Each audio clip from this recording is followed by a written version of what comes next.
ماہ رمضان ماہ رمضان ماہ رمضان ماہ رمضان میرے آقا کا فرمان ہے، رب کا مہمان رمضان ہے۔ السلام علیکم ورحمۃ اللہ وبرکاتہ۔ آداب، خوش آمدید۔ آپ دیکھنا شروع کر چکے ہیں گدائے شہباز آفیشیل یوٹیوب چینل۔ پچھلے سال آپ کے لیے لے کے آئے تھے رمضان ٹرانسمیشن سے حضرت علامہ مولانا مفتی فاروق عالم اشرفی صاحب قبلہ۔ اس سال بھی آپ کی بے پناہ محبتوں کے بعد آپ کے لیے لے کے آئے ہیں رمضان ٹرانسمیشن۔ امید کرتے ہیں جس طرح پچھلے سال آپ نے ہمارے اس پروگرام کو خوب محبتوں سے نوازا تھا، اس سال بھی آپ ہمارے اس پروگرام کو خوب محبتوں سے نوازیں گے۔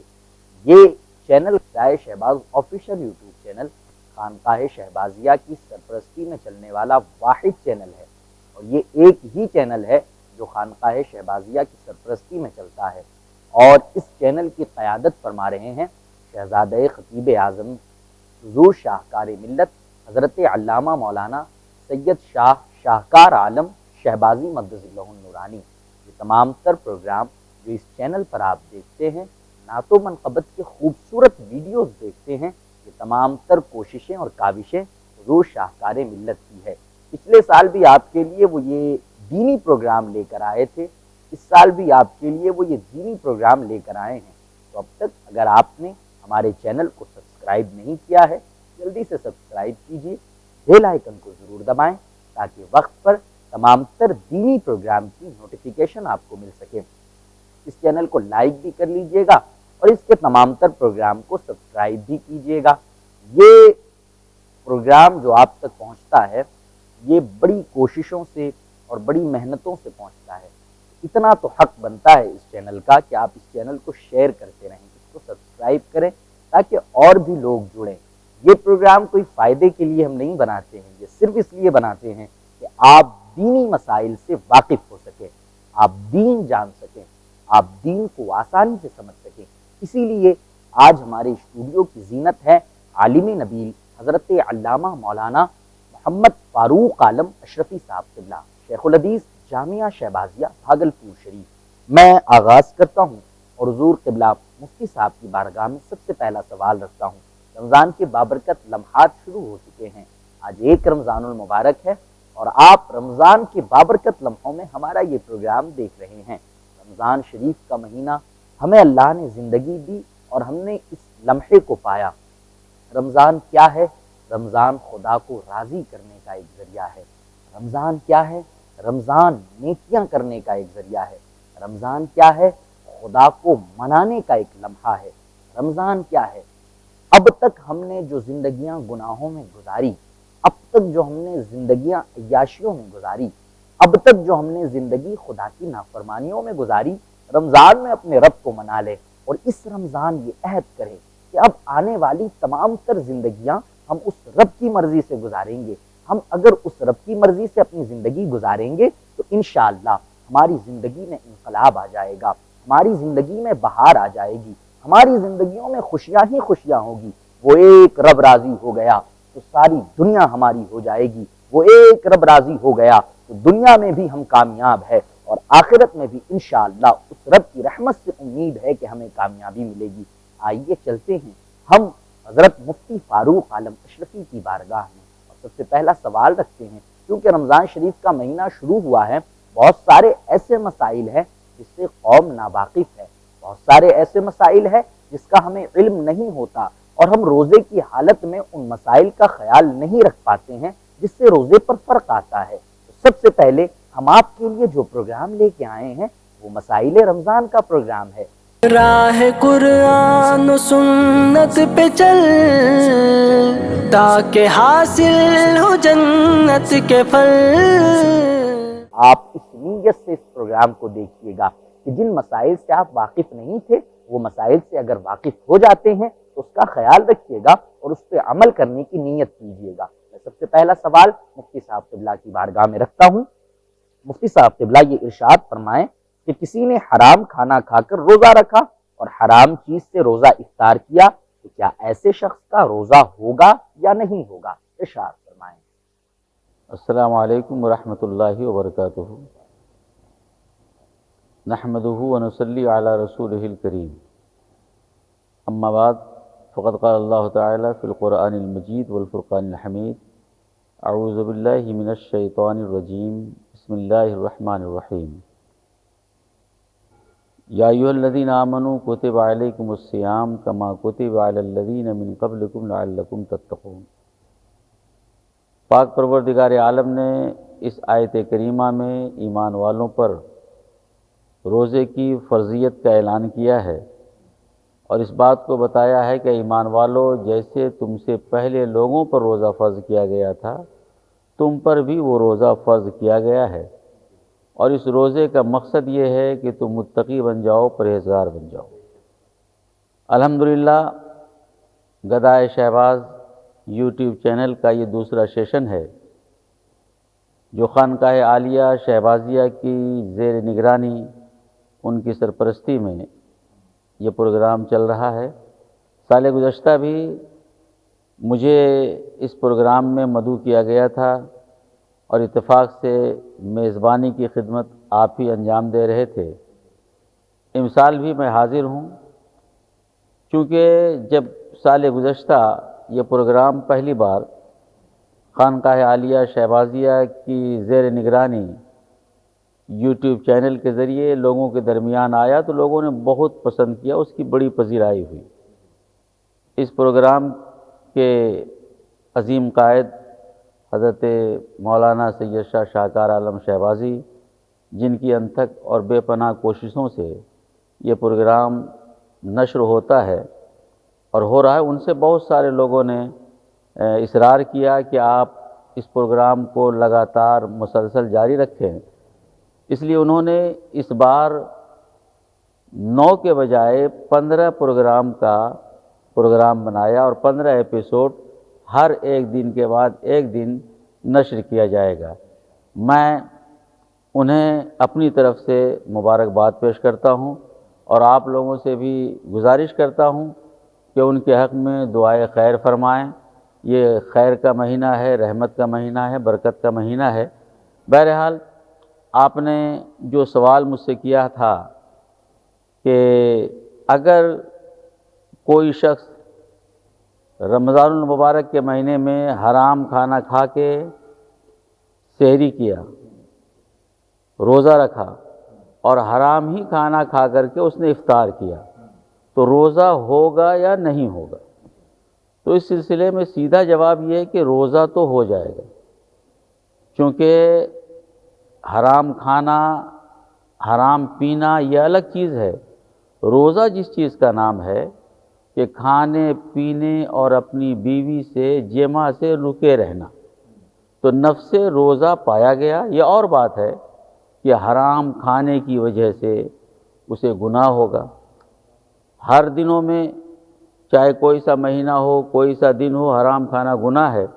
رمضان المبارک کے مہینے میں روزہ رکھ کر کے اس چیز کا ارتکاب کرنا یہ تو شدید گناہ ہے، لیکن اس کے باوجود جو بات ہے، جو مسئلہ ہے کہ اس کا روزہ ہو جائے گا۔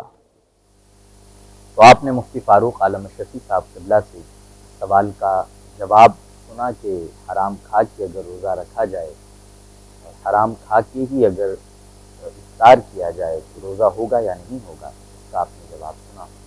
ایک سوال میرے ذہن میں تھا، میں اس کو حضرت کی بارگاہ میں رکھتا ہوں کہ کچھ لوگ ان کا کام یا بزنس ہی کہہ لیں کہ حرام کا ہی ہے، جیسے سود پر پیسے دینا یا اس طریقے کی حرام چیزیں کرنا، اور پھر ان حرام پیسوں سے روزہ داروں کے لیے سحری کا انتظام کرنا اور افطاری کا انتظام کرنا، اور اس پر خدا کی رحمت کی یہ امید رکھنا کہ ہم چونکہ غریب روزہ داروں کے لیے افطار اور سحری کا انتظام کر رہے ہیں تو ہمیں ثواب ملے گا۔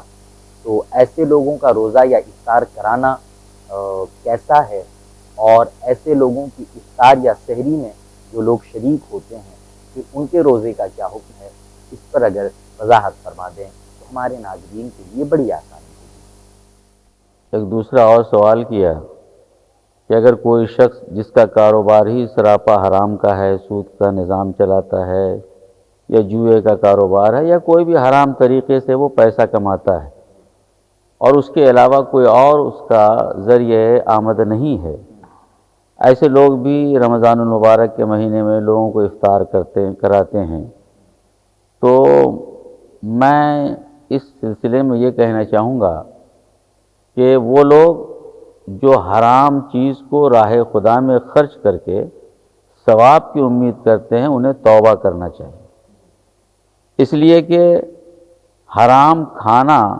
جب خود حرام ہے تو اس پر ثواب کی امید رکھنا یہ اور گناہ ہے، اس لیے ایسی دعوت انہیں نہیں کرنی چاہیے، کم سے کم اپنا نہیں خیال کر رہے تو روزے داروں کا یا دوسرے مسلمانوں کا تو خیال کریں جی۔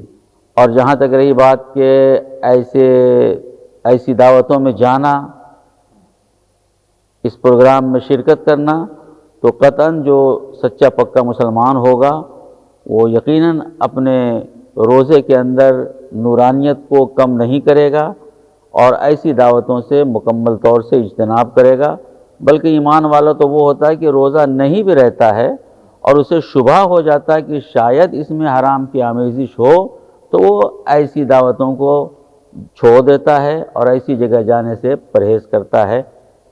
لیکن اس کے باوجود اگر کوئی چلا گیا تو اس کا روزہ تو ہو گیا، جیسے میں نے ابھی شروع میں آپ کو بتایا، روزہ ہونے کی جہاں تک بات ہے نفس روزہ ہو گیا، لیکن روزے کی نورانیت میں ضرور کمی آ جاتی ہے، اس لیے لوگ خیال رکھیں کہ حلال کھائیں، حلال پئیں اور اسی کے یہاں کھائیں پئیں جو حلال کا کھاتا پیتا ہو۔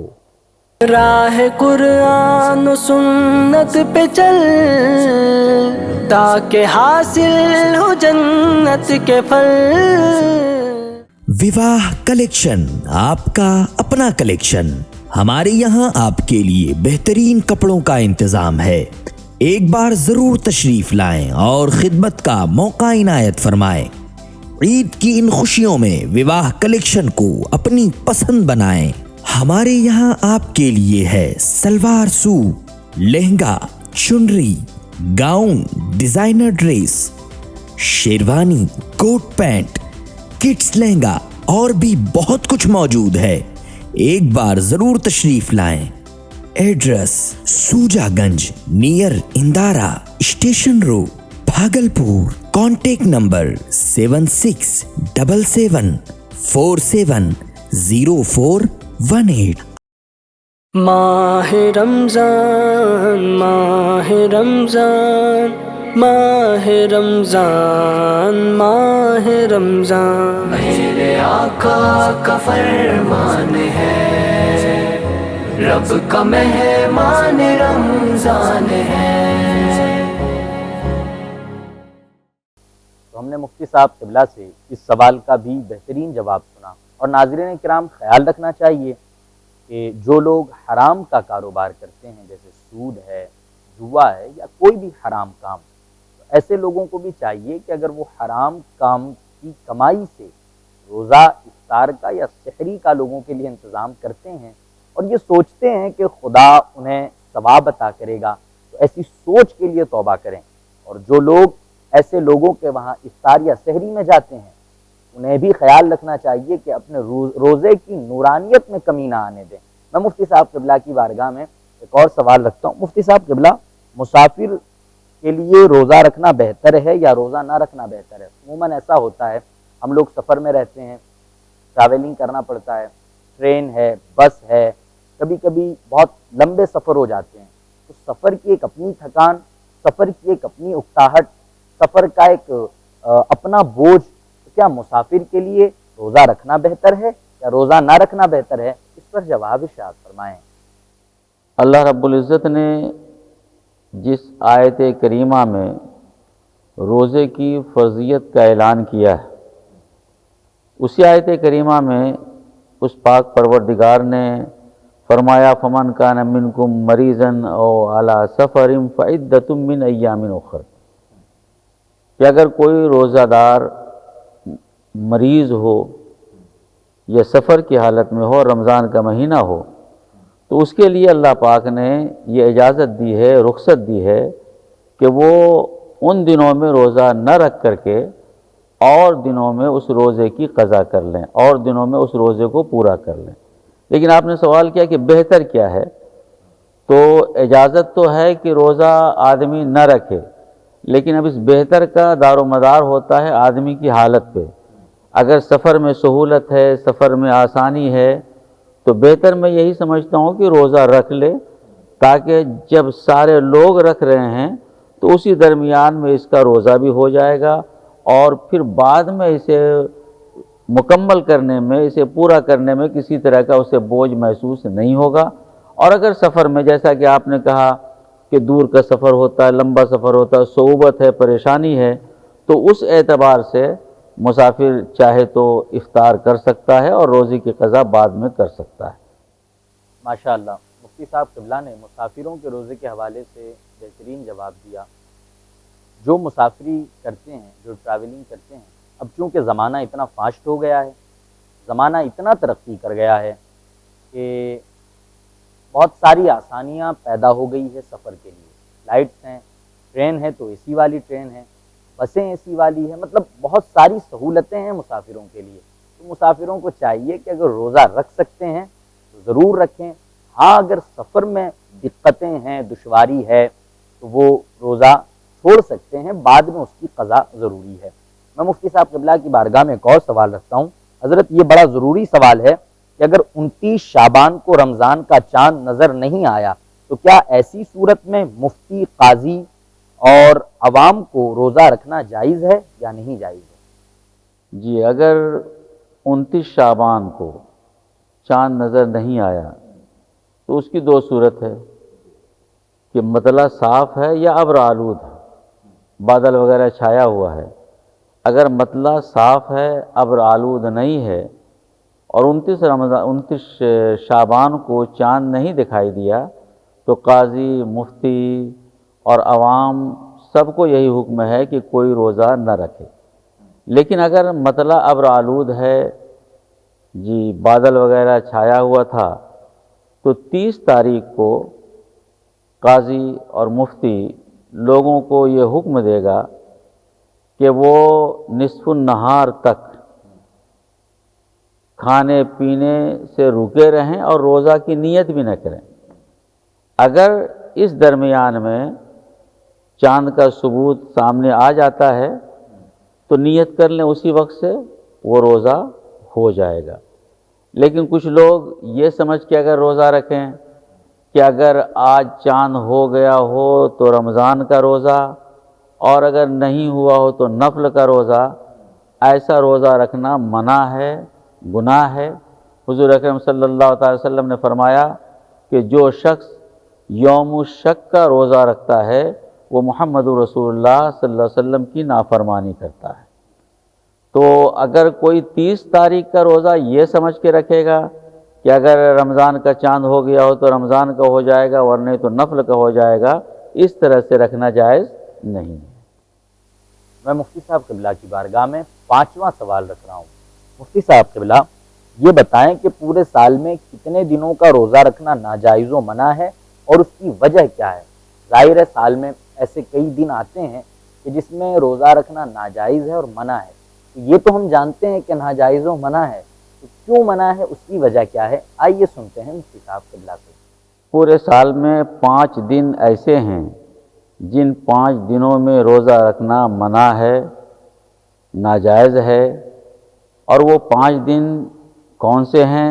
ایک تو عید کا دن ہے، اور بقرعید کے دن سے لے کے 4 دن تک، 10، 11، 12، 13، 10، 11، 12، 13 یہ 4 دن، اور ایک عید الفطر کا دن۔ اب یہ جو آپ نے کہا ہے کہ یہ تو بہت سارے لوگ جانتے ہیں کہ ان دنوں میں روزہ نہیں رکھنا چاہیے، لیکن ریزن کیا ہے، وجہ کیا ہے کہ روزہ نہیں رکھنا چاہیے؟ تو بزرگوں نے فرمایا ہے، علماء نے فرمایا ہے کہ ان دنوں میں لوگ اللہ کے مہمان ہوتے ہیں، مسلمان ضیوف اللہ کے مہمان ہوتے ہیں۔ اور رسول کریم صلی اللہ تعالیٰ علیہ وآلہ وسلم نے بھی ایک حدیث پاک میں فرمایا لا تصوموا فی هذه الایام فإنها ایام اکل و شرب و بعال، کہ ان دنوں میں روزہ نہ رکھو کیونکہ یہ دن کھانے پینے اور اپنی بیوی کے ساتھ رہنے کے ہیں۔ اس وجہ سے چونکہ ان دنوں میں احادیث کے اندر ممانعت آئی ہے روزہ رکھنے کی، اس لیے روزہ رکھنا اگرچہ ثواب ہے لیکن ان دنوں میں روزہ رکھنا گناہ ہے، ان دنوں میں روزہ رکھنا جائز نہیں۔ ناظرین کرام، کیا آپ جانتے ہیں کہ سال میں کچھ دن ایسے بھی آتے ہیں جس میں روزہ رکھنا گناہ ہے؟ سن کے حیران ہو گئے ہوں گے، روزہ رکھنا تو ثواب کا کام ہے تو گناہ کیسا؟ آئیے ہم آپ کو بتاتے ہیں کہ پورے سال میں کتنے دن ایسے ہیں جس میں روزہ نہیں رکھا جا سکتا۔ عید الفطر کا دن اور بقرعید سے یعنی 10 ذوالحجہ سے 13 ذوالحجہ تک کا جو وقت ہے اس میں روزہ نہیں رکھنا چاہیے، گناہ ہے۔ مفتی صاحب قبلہ نے بہت ہی اچھا جواب ارشاد فرمایا۔ میں مفتی صاحب قبلہ کی بارگاہ میں چھٹا سوال رکھ رہا ہوں۔ مفتی صاحب قبلہ یہ ارشاد فرمائیں، روزے کی کتنی قسمیں ہیں؟ رمضان شریف اور نفلی روزے کی نیت کرنے کا وقت کب تک ہے؟ اگر کوئی نصف النہار کے بعد روزہ کی نیت کرے گا تو اس کا روزہ ہوگا یا نہیں ہوگا؟ ارشاد فرمائیں۔ جی ہاں، روزے کی 5 قسمیں ہیں، فرض ہے، واجب ہے، نفل ہے، مکروہ تحریمی ہے اور مکروہ تنزیہی۔ اور آپ نے ساتھ ہی ساتھ یہ پوچھا ہے کہ رمضان شریف کا جو روزہ آدمی رکھتا ہے یا نفل کا روزہ جو رکھتا ہے اس روزے کی نیت کرنے کا کیا وقت ہے؟ تو رمضان المبارک کے روزے کی نیت اور نفلی روزے کی نیت آدمی نصف النہار سے پہلے تک کر سکتا ہے، نصف النہار سے پہلے تک کر سکتا ہے، جسے عام طور سے لوگ زوال کا وقت کہتے ہیں۔ اصل میں وہ نصف النہار کا وقت ہوا کرتا جسے لوگ زوال کا وقت کہتے ہیں، یعنی سورج ڈھلنے سے پہلے اگر آدمی رمضان کے روزے کی نیت یا نفل کے روزے کی نیت کر لیتا ہے تو اس کا روزہ ہو جائے گا۔ مثال کے طور پر کسی نے رمضان کے دنوں میں کھانا کھایا، سو گیا، اس نے کوئی نیت نہیں کی، یہاں تک کہ وہ نصف النہار کے قریب ہو گیا، تو نصف النہار کے قریب اگر ہو گیا ہے اس وقت بھی نیت کر لے گا کہ میں روزے سے ہوں تو اس کا روزہ رمضان کا ہی ہوگا، چونکہ روزے کو روزہ ہونے کے لیے صرف بھوکا رہنا ضروری نہیں ہے بلکہ روزے کی نیت کے ساتھ بھوکا رہنا ضروری ہے، روزے کی نیت کے ساتھ پانی کو چھوڑنا ضروری ہے، روزے کی نیت کے ساتھ اپنے بیوی سے قریب نہ ہونا ہے۔ تو انما الاعمال بالنیات کے تحت نیت تو تمام عبادات مقصودہ میں شرط ہے، ضروری ہے۔ جی، آج کا مفتی صاحب قبلہ کی بارگاہ میں 7واں سوال رکھتے ہیں، اور مفتی صاحب قبلہ یہ ارشاد فرمائیں، نیت زبان سے کرنا ضروری ہے یا صرف دل کا ارادہ ہی کافی ہے؟ اگر کسی نے رات میں کھا پی کر روزے کی نیت کر لی پھر دوبارہ کھا پی لیا تو اسے دوبارہ نیت کی ضرورت ہوگی یا رات میں جو نیت کی تھی وہی اس کے روزے کے لیے کافی ہے؟ ارشاد فرمائیں۔ روزے میں زبان سے نیت کرنا کوئی ضروری نہیں ہے، نیت چونکہ دل کے ارادے ہی کا نام ہے۔ اگر کسی نے دل میں سوچ لیا کہ میں روزہ ہوں تو اس کا دل کا ارادہ ہی کافی ہے، لیکن زبان سے نیت کر لینا مستحب ہے، افضل ہے۔ جی، اور اگر کسی نے رات میں کھانا کھا لیا، کھانا کھانے کے بعد پھر وہ سو گیا نیت کر کے، پھر دوبارہ اٹھا پھر اس نے کھانا کھایا، تو اب الگ سے اس کو روزے کی نیت کرنے کی ضرورت نہیں ہے۔ اب رہی بات کھانے کی، تو وہ کھانے کی ممانعت ان اوقات میں تھی ہی نہیں۔ مثال کے طور پہ کوئی سحری کر رہا ہے، سحری کا ٹائم مثال کے طور پر ختم ہو رہا ہے 4:55 پہ، اور اس نے 4 بجے سحری مکمل کر لی، نیت بھی کر لی، اب پھر اس کے بعد اس کو پانی پینے کی ضرورت ہو رہی ہے، پانی پینے کی خواہش ہو رہی ہے، اگر وہ پانی پی لے گا تو اس کی نیت ختم نہیں ہوگی، اس کی نیت ختم نہیں ہوگی، چونکہ ابھی جو یہ وقت ہے یہ وقت وہ ہے کہ اس وقت میں کھانا پینا منع ہے ہی نہیں۔ تو آپ کے سوال کا جواب یہی کہ اگر رات میں کھانا پینا کھا کر سو گیا پھر اٹھ کر کھایا اور رات کا حصہ برقرار ہے تو پھر دوبارہ الگ سے اس کو نیت کرنے کی ضرورت روزہ کی نہیں ہے۔ روزے کی نیت کے حوالے سے آپ نے مفتی صاحب قبلہ سے بہترین جواب سنا۔ بہت سارے ایسے لوگ بھی ہیں جنہیں یہ نہیں پتہ کہ روزے کی نیت زبان سے کرنا ضروری ہے یا دل میں نیت کر لی تو کافی ہوگا۔ بہت سارے لوگ پریشان رہتے ہیں کہ زبان سے ہی نیت کرنا ہے، ایسا نہیں ہے، زبان سے نیت کرو تو اچھا ہے، مستحب ہے، اور اگر دل میں ہی نیت کر لی، زبان سے نہ کر پایا، تب بھی اس کا روزہ ہو جائے گا۔ میں مفتی صاحب قبلہ کی بارگاہ میں ایک اور سوال رکھتا ہوں اور آج کا 8واں سوال ہے۔ مفتی صاحب قبلہ یہ ارشاد فرمائیں، حالت روزہ میں اگر کوئی بھول کر کھا پی لے یا بیوی سے جمع کر لے تو اس کے روزے پر کیا اثر پڑے گا؟ ارشاد فرمائیں۔ روزے کی حالت میں اگر کوئی بھول کر کھا پی لے یا بیوی سے جمع کر لے تو اس کا روزہ نہیں ٹوٹتا ہے۔ آقا کریم صلی اللہ تعالیٰ علیہ وسلم نے بھول کر کھانے پینے والوں کے بارے میں فرمایا کہ اسے اللہ نے کھلایا، اللہ نے پلایا۔ جی، لیکن یہاں پر ایک بات میں ذرا واضح کرتا چلوں کہ بھول الگ ہے اور سہو الگ ہے۔ بھولنا اور سہون، بھول کا مطلب یہ کہ اسے یاد ہی نہیں ہے کہ میں روزہ ہوں، اور سہو کا مطلب ہے خطا، غلطی۔ مثال کے طور پر کوئی کلی کر رہا تھا، اسے پتہ ہے کہ میں روزہ دار ہوں، اور کلی کرتے ہوئے اس کے حلق کے نیچے پانی چلا گیا تو اس کا روزہ ٹوٹ جائے گا۔ اور اگر کوئی آدمی اس کو یاد نہیں ہے کہ میں روزہ ہوں، پورا گلاس پی گیا، بعد میں یاد آیا اس کو میں روزہ تھا، تو یہ ہے بھول، یہ بھول ہے اور وہ خطا ہے۔ تو خطاً اگر غلطی سے آدمی پانی پی لے اور پانی اس کے حلق کے نیچے چلا جائے تو اس کا روزہ یقیناً ٹوٹ جائے گا۔ لیکن اگر آدمی کو یاد نہ ہو کہ میں روزہ ہوں، پانی پی لے، کھانا کھا لے، اپنی بیوی سے قریب ہو جائے تو بھی اس کا روزہ بالکل ویسا ہی رہتا ہے، اس کے روزے میں کوئی کمی ثواب کے اعتبار سے نہیں ہوتی۔ حالت روزہ میں بھول کر کوئی کھا پی لے یا جان بوجھ کر کوئی کھائے پیے تو اس کا کیا حکم ہے؟ مفتی صاحب قبلہ نے بہت اچھے سے ارشاد فرمایا اس جواب کو۔ مفتی صاحب قبلہ کی بارگاہ میں ایک اور سوال رکھتا ہوں۔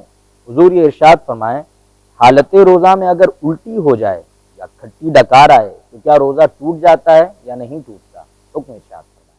حالت روزہ میں الٹی ہو جانے سے یا کھٹی ڈکار آنے سے روزے پر کوئی اثر نہیں پڑتا، روزے پر کوئی اثر نہیں پڑتا ہے، روزہ بدستور باقی رہتا ہے۔ کچھ لوگ یہ سمجھتے ہیں کہ الٹی ہو جانے کے بعد روزہ مکروہ ہو جاتا، مکروہ بھی نہیں ہوتا، ٹوٹنا تو دور کی بات ہے۔ ہاں اگر کوئی جان بوجھ کر الٹی کرے گا، حلق میں انگلی ڈال کر کے الٹی کرے تو اس کا الگ حکم ہے، اور نہیں تو اگر بلا ارادہ بلا قصد اپنے سے ایک بار نہیں 4 بار بھی الٹی ہو جائے تو اس سے روزہ نہیں ٹوٹتا، اور کھٹی ڈکار آنے سے بھی روزہ نہیں ٹوٹتا ہے۔ روزہ ٹوٹنے کے لیے باہر سے اندر کوئی چیز جانی چاہیے، باہر سے اندر کوئی چیز جانی چاہیے، چاہے ناک کے ذریعے سے جائے یا کان کے ذریعے سے جائے یا منہ کے ذریعے سے جائے یا کسی اور ذریعے سے پیٹ کے اندر کوئی چیز پہنچ رہی ہے، تب اس کا روزہ ٹوٹتا ہے۔ بعد باقی اس طرح کی چیزوں سے کہ قے ہو گئی یا الٹی ہو گئی، اس سے روزہ ٹوٹتا ہے، ایسی کوئی بات نہیں ہے۔